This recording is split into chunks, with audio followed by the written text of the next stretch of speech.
Looking for a cosmic adventure like no other? Zatswan, Multiversal Guardian is a high-stakes comic book journey through the multiverse with stunning art and an unforgettable hero. Get your copy today in ebook and paperback formats. Link in the description.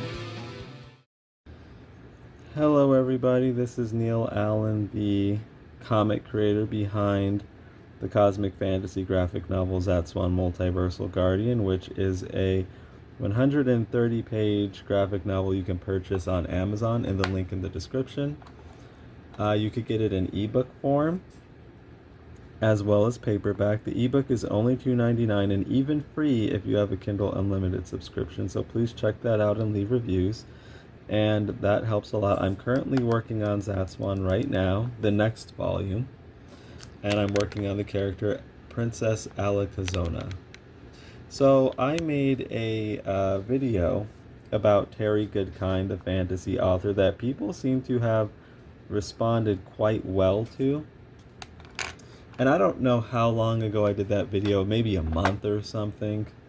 And I never did a follow-up to it. So high fantasy books and science fiction, that is an interest of mine, unsurprisingly. As a writer, like, I am not just the artist of Zatswan, I'm also the writer. And, you know, storytelling something that I take very seriously. I take art very seriously too, if you couldn't tell. And one of my favorite fantasy books is Terry Goodkind's Wizard's First Rule. So if you're not familiar with the format I've been working with on my channel, what I've been doing lately is just rambling about stuff, kind of freestyle, while I'm doing my artwork. You know, so this is kind of stream of consciousness stuff, and it might even be a little long. So get ready. Let's get right into this ramble, though, about Sword of Truth and high fantasy in general. How did I get into this? Well, I think we got her hair in. I think we can go in and work on her dress. So I've been using just a 12 set of Coloursoft pencils, only 12 Derwent Coloursoft, and I've mixed all the colors I've needed just from the 12 set. Derwent Coloursoft pencils, like, they blend really well. I've mixed the colors and blended them well. So it's come pretty well. I got this light flesh tone. There is no dedicated flesh color. No, not for light flesh. There are some browns in there. So I had to mix these colors. So now let's go down. Her dress is like a lavender. So let's get that in while I talk about Sword of Truth. Okay, we'll start out on the arm here. Okay, so this is how I got into that. I started, I think when I was a little, I mean a really little kid, I think the first book that I got, that I actually, I actually wanted myself, it wasn't just a book somebody else got, that I can recall at least, was Star Wars Young Jedi Knights, Shadow Academy. So this is basically, for those who are familiar, your Star Wars expanded universe stuff, and this series, Young Jedi Knights, starred Jason and Jaina, who, you know, are the children of Leia Organa and Han Solo. And Jason would eventually go on to be a Sith Lord, Darth Caedus or Darth Caedus. I forgot exactly the correct pronunciation of it. But what would eventually happen with these characters is they would get nuked when Disney decided to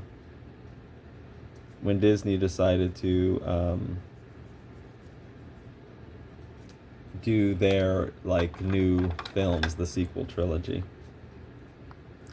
Okay, so that's kind of how I got into reading science fiction and fantasy. I started with Star Wars Expanded Universe, and it was actually my older brother who got way more into that stuff than I did. So I got Shadow Academy and read it, and he would read it too. So if I got a Star Wars book, he would read it as well. And from there, so that was kind of a transformative moment, probably even more for him than it was for me, because he like went like like that really connected with him, and he went like super crazy into the Star Wars expanded universe. So I think he began with what a lot of people begin with, which is like that Timothy Zahn stuff. The Last Command, Heir to the Empire, that at Grand Admiral Thrawn, Juris Seboeth stuff, which is highly acclaimed actually. So then he went from there and just went reading through the Star Wars expanded universe, Courtship of Princess Leia, Truce at Bakura, all that expanded universe stuff, the Kevin J. Anderson books, Dark Apprentice, Jedi Search, and he became a real big nut for it. So anyway, he had a friend, and this friend was an idiot, like nobody liked him, but for some reason, like my brother like got on well enough with him.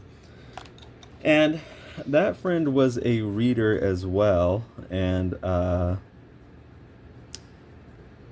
that friend like liked Star Wars and like science fiction and fantasy, and he introduced my brother to Wheel of Time. He said that, I think to my brother, like, if you think the Star Wars books or something, this is way beyond that. And my brother was like really hungry for books, so he's like, oh, okay. And you plop up down Eye of the World, book 1 in the Wheel of Time. It's this massive honking book. He's like, okay, this one's gonna keep me busy for a little bit of time. So okay, so this part of her arm is lighter, so we're not gonna want this highlight here. Let's fill it in a bit more.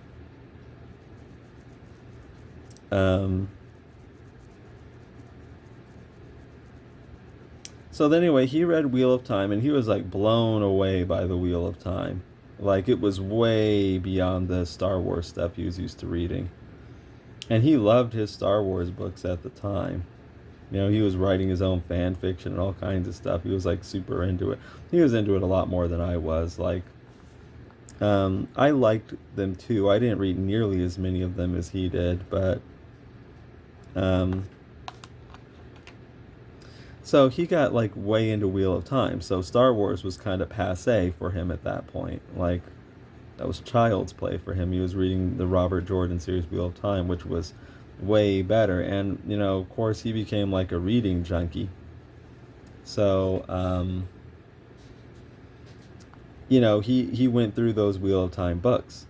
As big as they were, he just tore through them. And then he's like, what do I do now? Like, I have no more Wheel of Time. Like, okay, so when you have like, I know what it's like to be this way.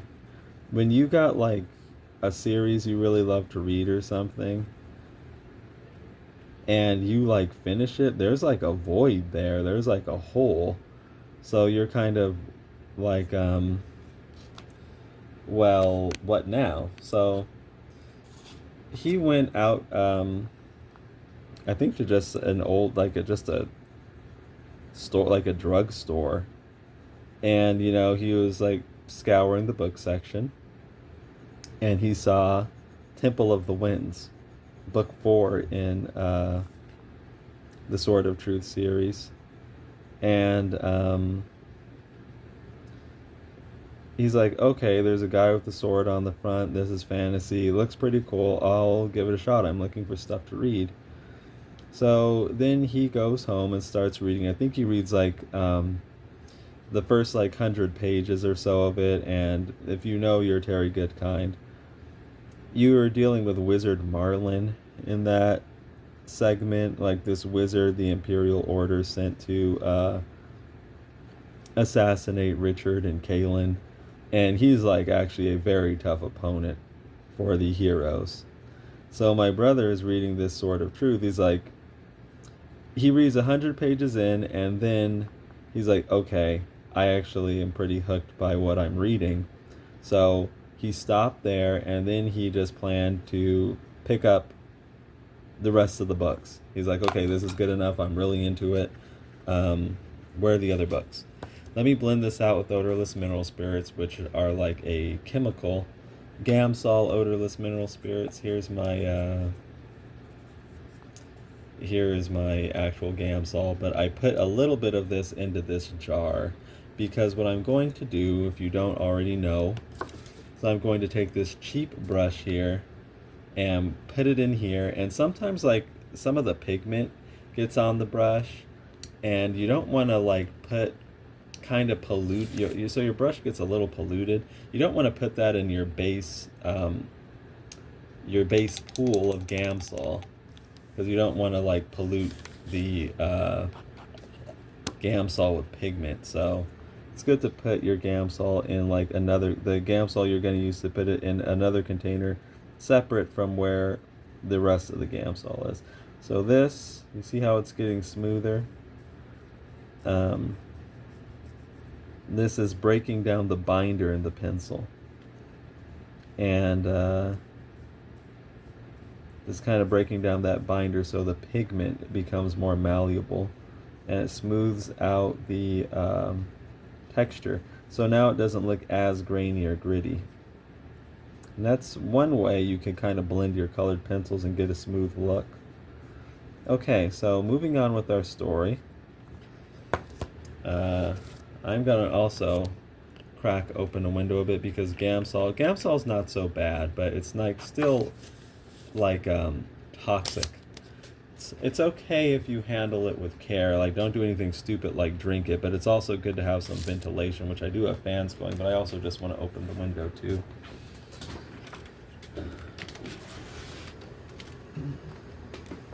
Okay, so it's a pretty nice lavender, huh? We'll just let that dry a bit, and while it's drying, let's work on some of these other parts on her costume. So he went to the bookstore and picked up Wizard's First Rule and the rest of the books, and he got to reading them, and he was like really, really into them. So he liked Sword of Truth. I don't know that he liked it as much as Wheel of Time in general. He may have, because Wheel of Time got pretty bad, like around book 7, I would say. Like the quality of the series definitely like took a massive drop. So he got all those Sword of Truth books, and I got into reading Wheel of Time too. And I think I made it up to book 4 in Wheel of Time, which is The Shadow Rising, which is a great book, by the way. But something in The Shadow Rising in the beginning wasn't clicking for me. I think it was Robert Jordan attempting to write romance with Rand al'Thor and Elaine Trakand, the Princess of Andor. And, I mean, Robert Jordan's just not great at writing that, and I basically was like, I don't like what I'm reading here. And Elaine, I think, is kind of, we're talking about Wheel of Time characters here, Elaine's kind of like an annoying character to me. So I just wasn't feeling it. I would, of course, go back to finish up The Shadow Rising, and I'm glad I did, because that is a very, very good book. One of the, not the best Wheel of Time book. I think like Eye of the World and The Great Hunt are better. But The Shadow Rising is still a really good one. So I took a break from Wheel of Time, and then my brother was like, you should try these Sword of Truth books. Like, if you like Wheel of Time, you might like these. And I'm like, oh, okay. So I tried reading Sword of Truth, and I got hooked. Even to this day, I don't think there's a fantasy book that I revisit as much as Wizard's First Rule. I think that it's possibly my favorite fantasy book. Now, I recognize it's not perfect. It does have flaws. Like, you can, there are people on the internet who are, like, really, there's another color I want to get. We have a darker blue in the Coloursoft line, which is indigo. There are people on the internet who are like already like enthusiastic about listing all the faults of Terry Goodkind and Wizard's First Rule. And that was one of the things that led me to talk about it in the first place. It's like there was a lot of Terry Goodkind bashing, going on. And I was like, well, I understand why people dislike Terry Goodkind. I think he's no longer with us, of course, but the author of Sword of Truth, I think it seemed to me like he could be a challenging individual just personally. Like, he's had some weird controversies going on, but at the same time, and he also like had some interesting beliefs, and he believed very strongly in them. And he believes in Ayn Randian objectivism. And the interesting thing about objectivists that I've observed, just from, do I know any personally? Not really.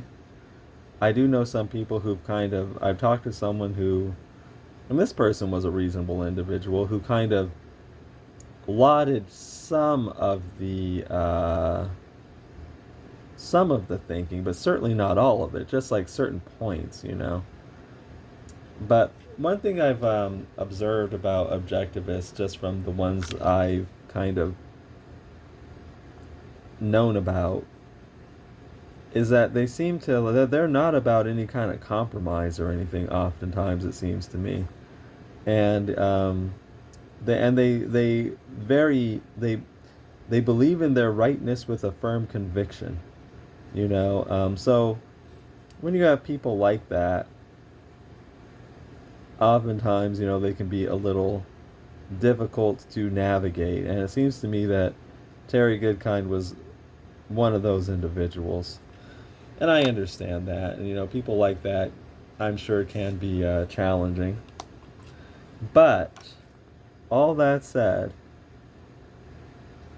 I kind of think that, like, there's a whole blog, I think it's called, like, Not the Good Kind or something, or The Bad Kind. There's, like, a whole WordPress blog that was dedicated simply to, like, trashing Terry Goodkind.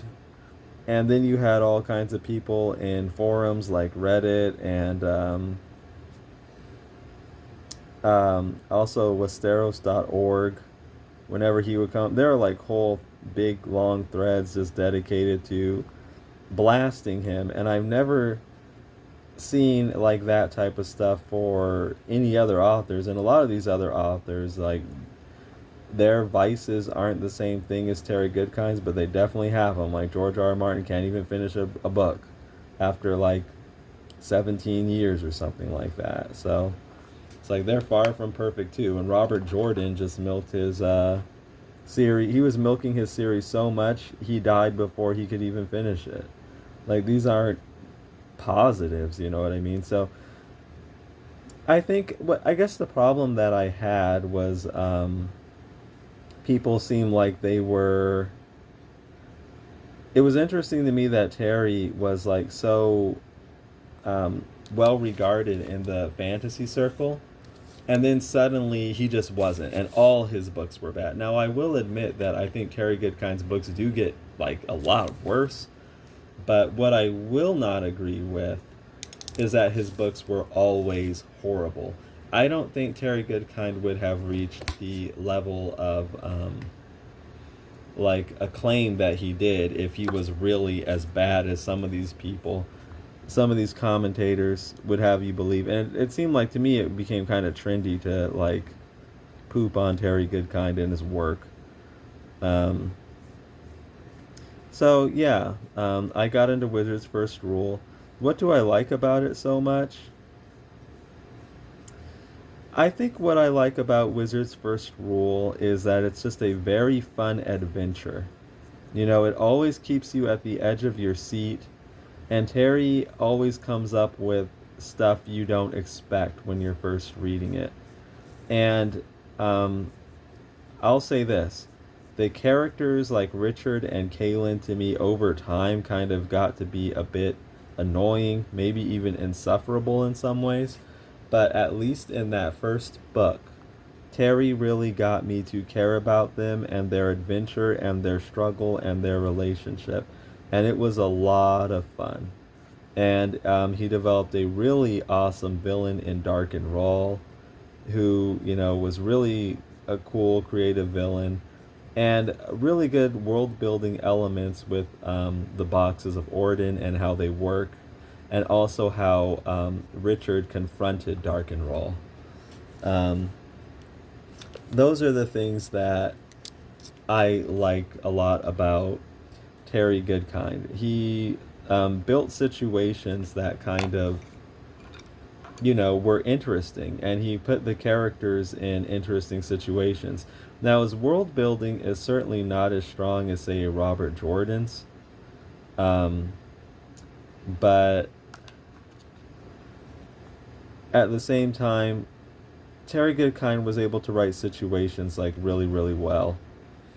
And I think I'm going to be completely honest with you, the thing that really sold me, it wasn't the only thing, but I think the thing that really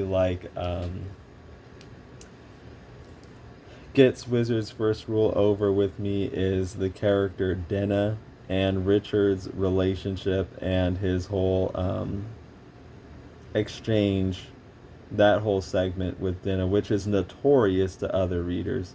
They would call it the whole torture segment, where Richard is captured by one of Dark and Raw's minions, and it's this beautiful woman, and he is just demeaned and tortured and given pain like you wouldn't believe.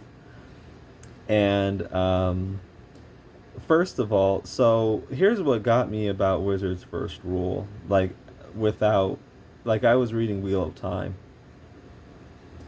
First of all, Terry, maybe because he has an interest in,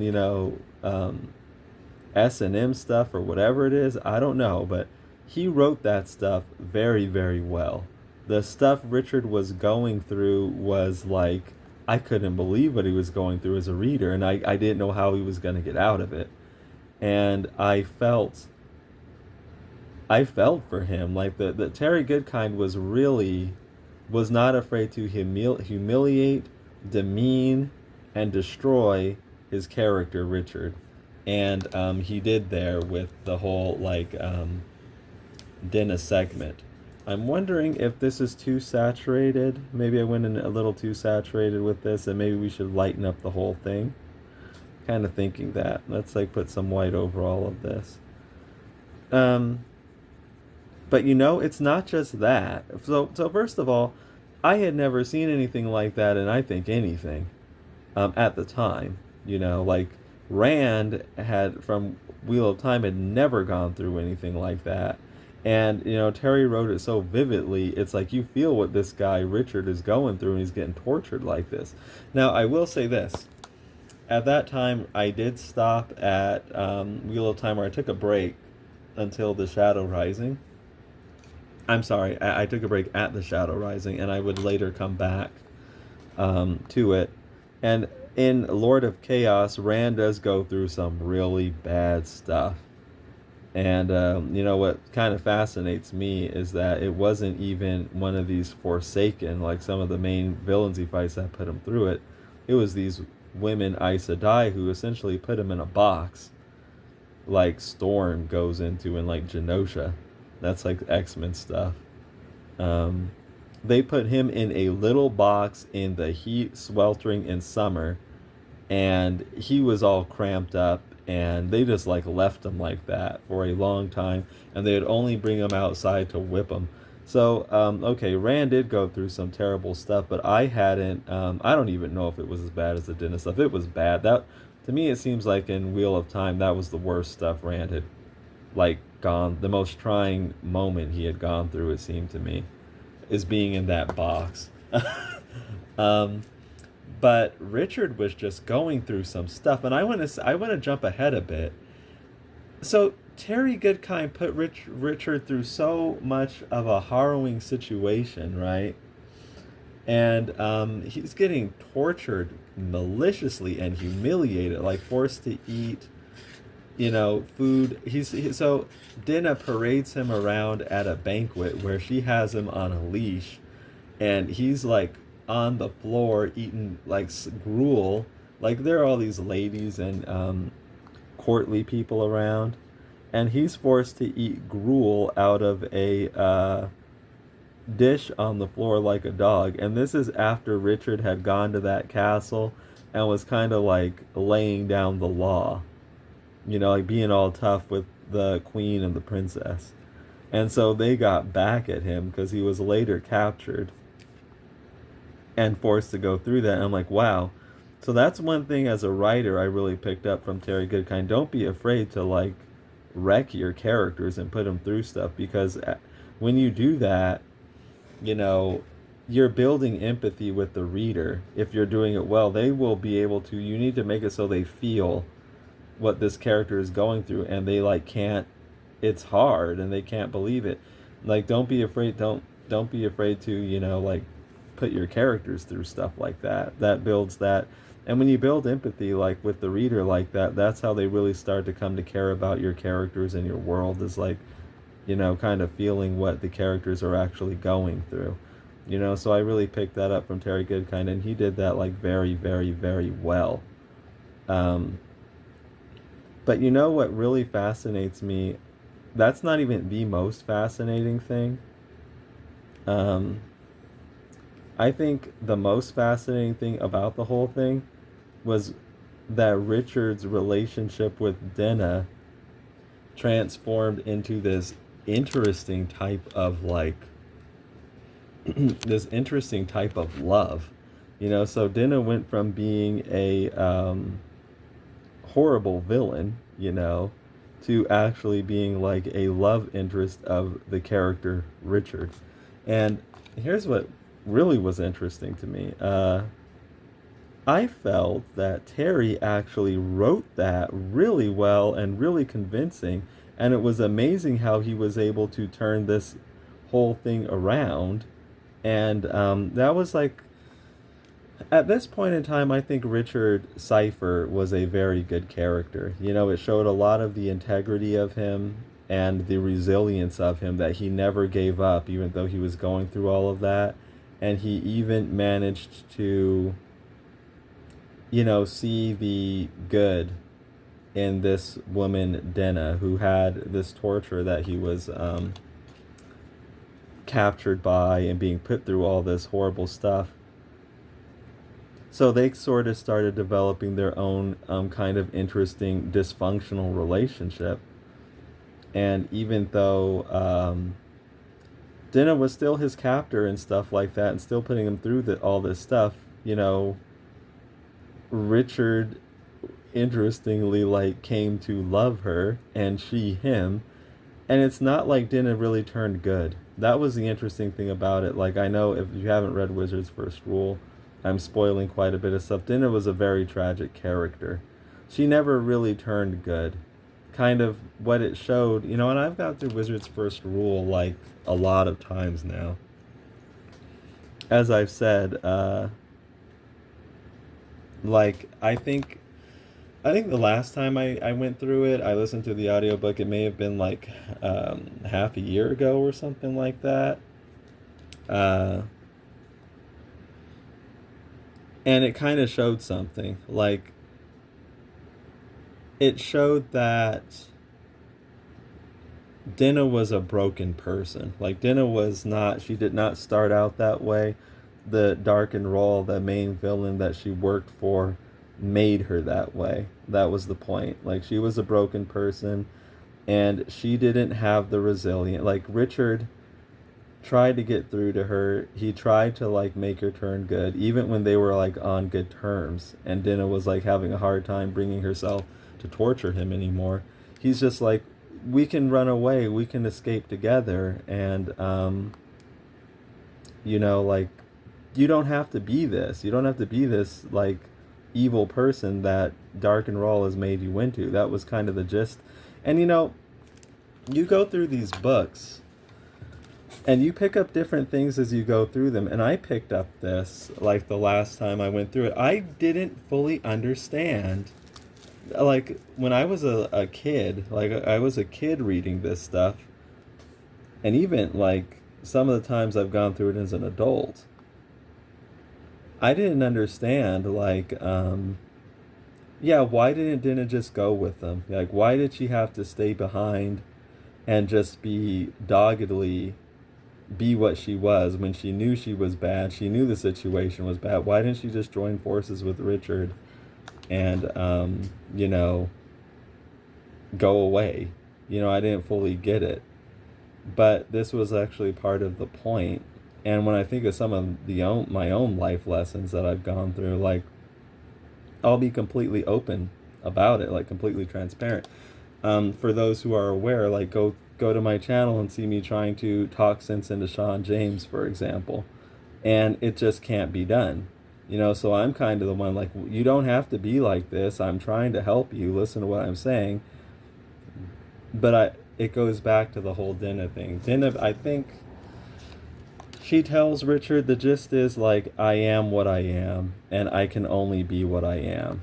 That's what Denna, that's why she couldn't do it. Like, she just was what she was, and, she wasn't capable of being anything other than what she was. I think the saying was, it's kind of a saying in Wizard's First Rule, and kind of Sword of Truth in general. I think I'm probably going to get it a little wrong, but something like, we are what we are, and we can only be what we are. I know I didn't get that right.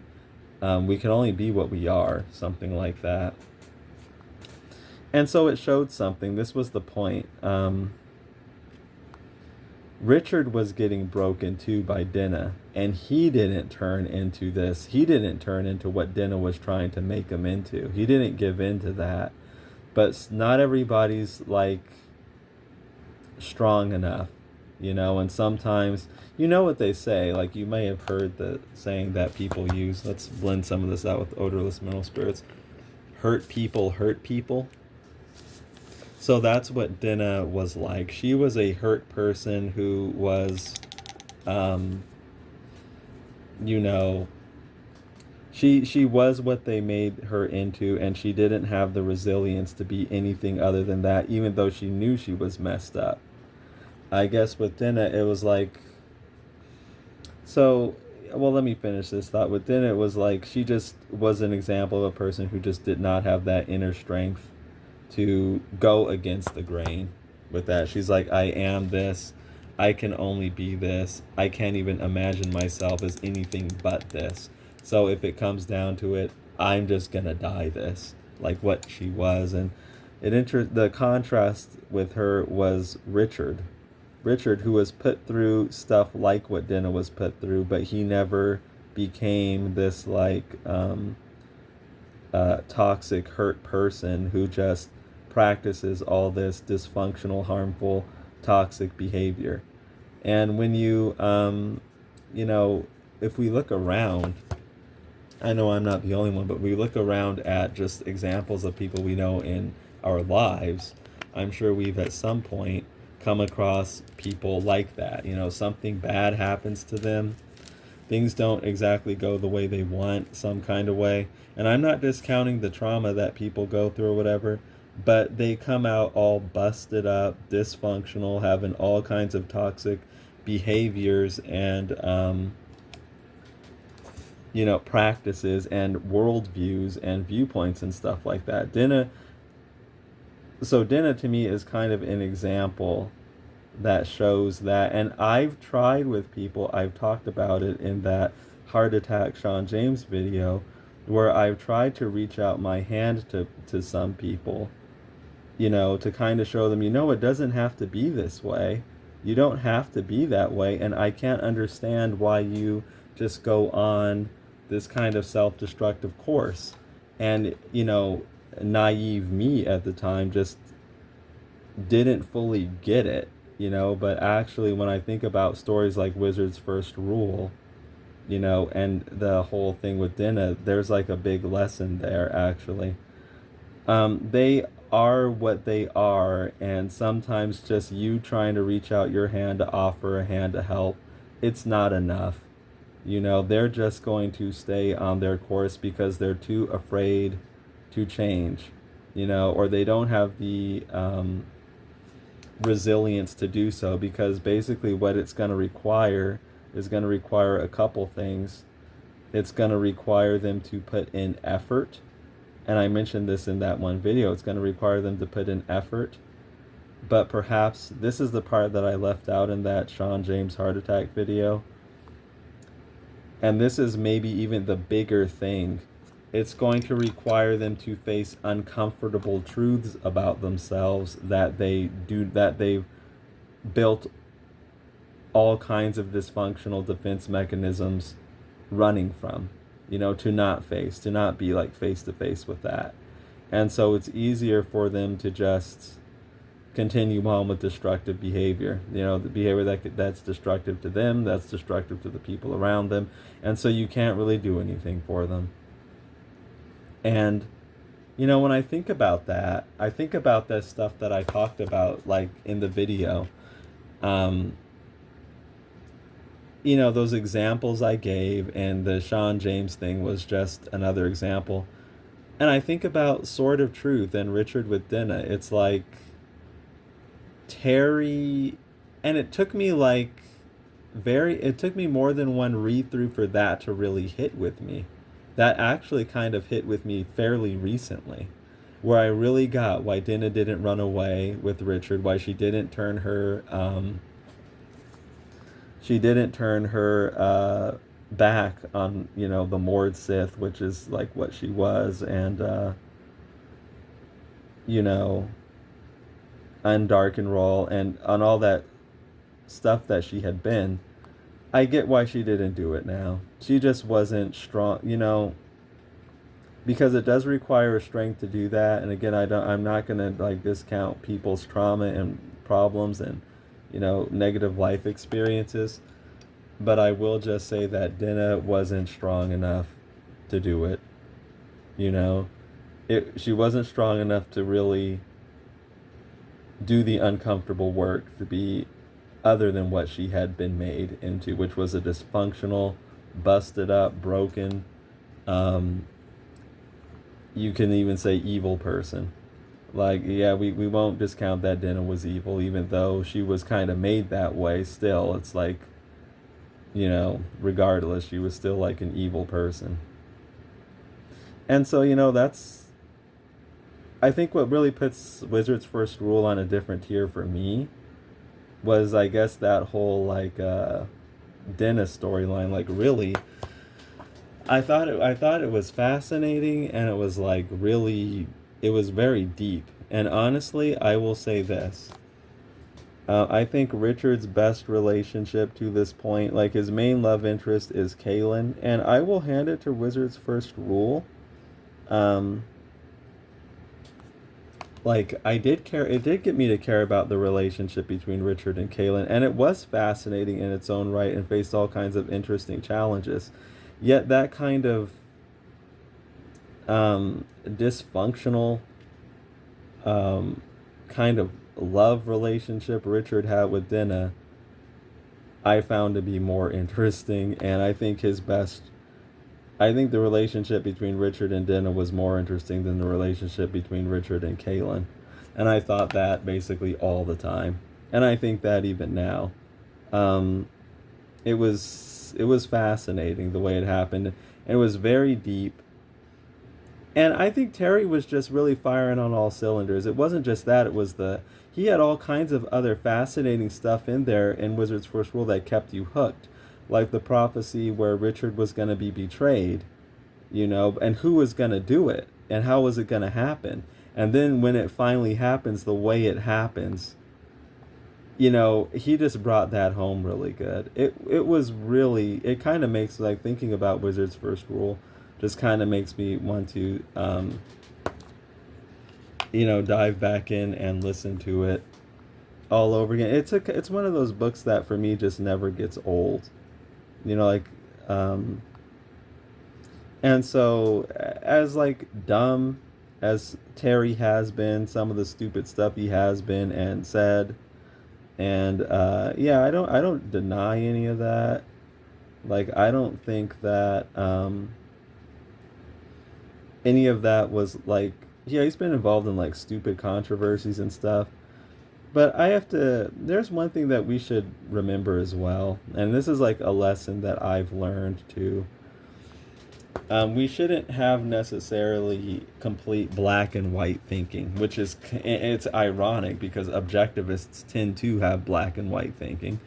Like, but we shouldn't do that. People typically, they're not all good and they're not all bad.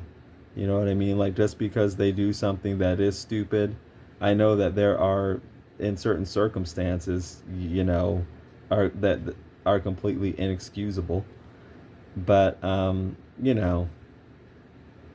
lot of times, and I'm not excusing people's blunders and stupid and poor decisions, but we should also remember that, oftentimes people aren't all bad. And they're oftentimes not all good. Like, if you think that, then you'll just be disappointed with people, probably. When they eventually kind of showing you sides of themselves that are less admirable. Let's get a bit of a smoother blend in here.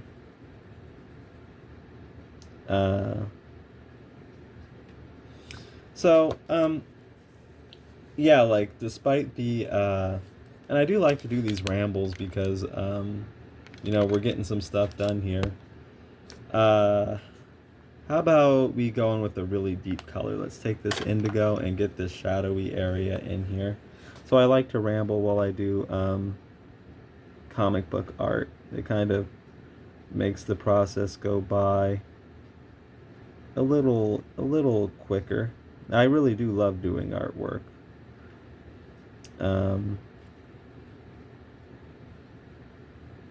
Okay, let's get some shadows in here. So about that being all good or all like okay, so yeah, Terry's done some stupid stuff, but I'm not gonna like I can't do that. Like, he wrote one of my, and just because he write one of my favorite books doesn't give you like grounds to act any kind of way. I grant that, but at the same time, what I mean to say is, I'm not gonna take the credit away from him for doing that.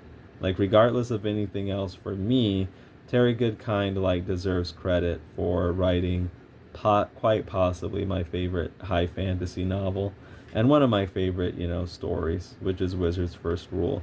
Is it perfect? No. I think there are other books that are like better written and more clever. And well, Wizard's First Rule can be like surprisingly clever, like that stuff I talked about, like how Richard ended up confronting Dark and Rawl. It was clever. It was very clever. Like stuff like Game of Thrones from George R. R. Martin, the A Song of Ice and Fire book. I think in some ways it was like better written, but at the same time, and that is a very good book as well. But at the same time, there is just there's something about Wizard's First Rule. And I'm not even going to say all the Sword of Truth books have that, because to me they don't. Where it's just a lot of fun, even if it is stupid at times. Terry Goodkind can be like stupid fun. And like the stuff like George R. R. Martin, The Song of Ice and Fire, I would say his stuff's generally not stupid fun. And I actually say that with some affection, that Terry Goodkind stuff is like stupid sometimes, but it's like it's fun in a way that, like, say, A Song of Ice and Fire is not. And it's an adventure that keeps you on the edge of your seat, that keeps putting the characters in interesting, perilous situations time and time and time again, yet it remains like incredible. So there's something I did want to talk about that I didn't get to, which is that so right when Richard gets out of, like, he gets away from Denna, and then he's trying to work his way back to Kahlan, his main love interest, and because he was captured by Denna, he didn't want to be there at all. Uh, so then I'm thinking like Richard went through like some of the worst stuff you can think of. Here's where I will give Terry even credit, like a lot of credit for. He puts Richard in seemingly an even worse situation.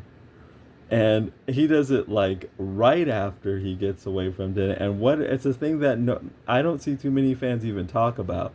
So Richard is crawling through this cave, right? And the hole that he's got to go through is really small. And he's wondering, like, okay, do I want to keep going down this way? Because I don't know. He's like, I got to get back to Kahlan, and this is the way. But, I mean, it's pretty tight hole in there. And so Richard decides to go through. He wiggles through. It's getting a little tighter, and he keeps wiggling and wiggling. He eventually finds himself stuck. And he can't move. And he's in, like, the blackness and the darkness. And he's feeling like he's imagining like the whole weight of this giant mountain just on him. And he's having trouble breathing, and he's like nearly having a panic attack because he's terrified of being stuck down there in the dark and can't move. And even worse than that, this slithery creature is kind of poking at him from behind, and he can't crawl backwards, he can't crawl forward. He got himself stuck in this hole in this cave, and he just starts breaking down and crying.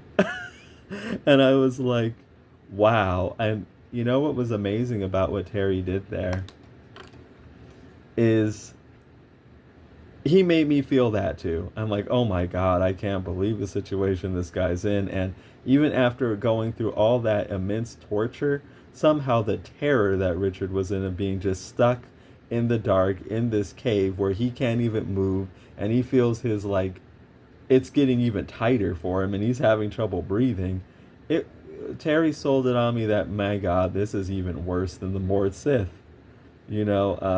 so I have to give him credit for that. Like he really made me feel for the character in those situations that many other writers have not. Probably including George R. R. Martin. I've like in the A Song of Ice and Fire stuff. I don't know if I've ever had that level of empathy for the characters, and that's one thing that I will give like Terry Goodkind a lot of credit for. One reason it's hard to have empathy for some of the characters in A Song of Ice and Fire is because they do some of the quote-unquote heroes do such like they make such outrageously poor decisions that it's kind of hard to relate with them sometimes. And it's kind of like they make such poor decisions that it leads to their demise, and you're like, well, what were you expecting was going to happen? So it's kind of hard to have empathy for a character like that when they're taking all the wrong turns and you can't even understand why. I think George R. R. Martin's trying to make a point that like we all make bad decisions and stuff like that, but somehow he didn't write it well enough to me to where it was like oh, I understand that. Like, I understand why things happen the way it did. No, he writes it to the point where it's like, man, your characters were really just foolish.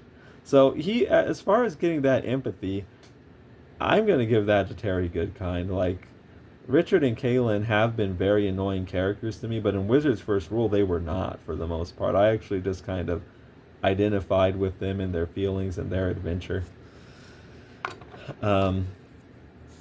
And I think that's maybe one of the things that's another thing that just puts it up at that level for me. You know, I just really could empathize with the characters and the struggles they were going through. And, you know, at the time, the characters to me seemed like really good people I could relate with for the most. Well, I mean, I guess there's some stuff that's questionable. Like, Richard does kick a girl in the face. And, like, I mean, on the one hand, I don't know. Like, there's like some justification for it, but you could also argue that, well, there is reason for it. I won't say justification. You could definitely make a debate that that wasn't the right thing to do. But what I was the main point that I was getting at is that this is kind of before Richard and Kahlan would become kind of insufferable characters to me, which they would eventually go on to be, in many instances. But Wizard's First Rule, I give it all its credit. My favorite Sword of Truth book by and far. It's not the only good Sword of Truth book. Maybe in the future I'll talk about some others. I don't want this video to go on too long. It's been a pretty good ramble. We're at the 50-minute mark I saw, which is fair. I appreciate you sticking with me this whole time and giving me your time while I ramble and do artwork. I hope you got something out of it. Be sure to check out my graphic novel, Zatswan, Multiversal Guardian, in the link in the description. Pick it up and leave a review. For fantasy readers, I think we all know how important book reviews can be. Helps other people find the book, and it also helps me kind of know what you think of my work, which is helpful for me. So like and subscribe for more content like this, and I will talk to all of you very soon from now. All right, take care.